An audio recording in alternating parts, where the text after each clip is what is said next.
मेळघाट व अचलपूर परिसरातील आदिवासी नागरिकांच्या शिक्षण, आरोग्य, पाणी, वीज, रस्ते, आधार कार्ड, जन्मदाखले, आयुष्यमान भारत, शासकीय योजनांचा लाभ, पाणीपुरवठा, शाळा, आरोग्य सेवा आणि इतर मूलभूत प्रश्नांच्या तातडीने निराकरणासाठी आज सामाजिक कार्यकर्ते व नागरिकांनी अमरावती जिल्हाधिकारी कार्यालयात निवेदन सादर केले।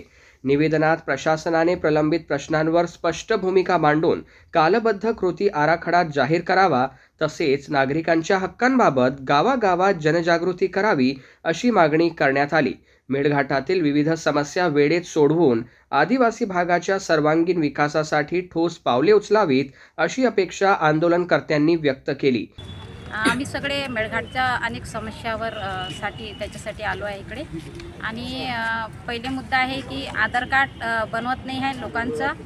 खटकाली गाव म्हणून आहे, 126 लाभार्थीकडे आधार कार्ड नसल्यामुळे ते पुढे जाऊ नाही शकत आहे, ॲडमिशन होत नाही आहे, शिक्षणमध्ये नाही आणि अंगणवाडीमध्ये त्यांना आहारपासून वंचित आहे, सगळेमध्ये त्रास होत आहे। आणि दुसरी गोष्ट सावकाराबद्दल आले आहे जांभली आरमधून, त्यांच्याकडून किंवा इतर गावातून ज्यांना सावकाराबद्दल माहिती पडलेली आहे, प्रत्येक गावातून GR आणि नियमानुसार त्यांनी व्याजदर घेतलं पाहिजे सावकारनी, पण ते जास्त व्याजदर घेत आहे, तर त्याच्यामुळे पण लोकांना त्रास होत आहे।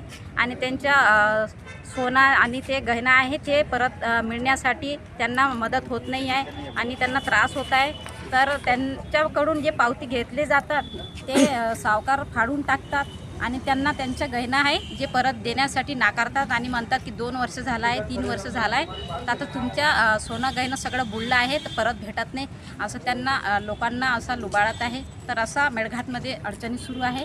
आणि दुसरा, शेतकऱ्यांसाठी जे युरिया खत आहे ते कृषी शेतकऱ्यांसाठी ते योजना जे आहे नियमानुसार रेटनुसार त्यांना खत मिळत नाही आहे। युरियाची भाव आहे 266 रुपये, पण ते जास्त घेत आहे, 400-500 रुपये सांगत आहे आणि देत नाही आहे। एका आधार कार्डावर 2च युरियाची बॅग देत आहे। तर असं लुबाडत आहे शेतकऱ्यांना आणि नुकसान होत आहे। आणि कधी शेतकऱ्यांना दुकानात गेल्यावर म्हणतात की आता युरियाचं बॅग संपले आहे, तुम्ही बाकीचं जर बियाणे घेणार तेव्हाच आम्ही तुम्हाला युरिया देणार, आणि ते 400-500 रुपये रेट सांगत आहे। आधार कार्डमध्ये जन्मदाखला नसल्यामुळे त्यांचे आधार कार्ड बनत नाही आहे, कोणाचा अपडेट करायचा आहे तो होत नाही आहे, कोणाचा मोबाईल नंबर अपडेट करायचा आहे तो कोणाचा अपडेट करण्यासाठी अडचणी होत आहे, तो होत नाही आहे सेतूमध्ये। आणि पैसे झाल्या म्हणून पैसे घेतलं जात आहे, तुमचं अपडेट झालं म्हणून दुसऱ्या वेळा गेलं तर त्यांच्या ते पावती दाखवून सांगतात की तुमचा रिजेक्ट झाला आहे असं सांगतात। तर सेतू केंद्रवाल्यांनी पण रेड बोर्ड लावले पाहिजे त्यांनी की आधार कार्ड 0 ते 5 वर्षाचं किती नियम आहे हे सगळं त्यांनी करायला पाहिजे। सगळं सेतू केंद्र यांना सूचना दिलं पाहिजे शासन।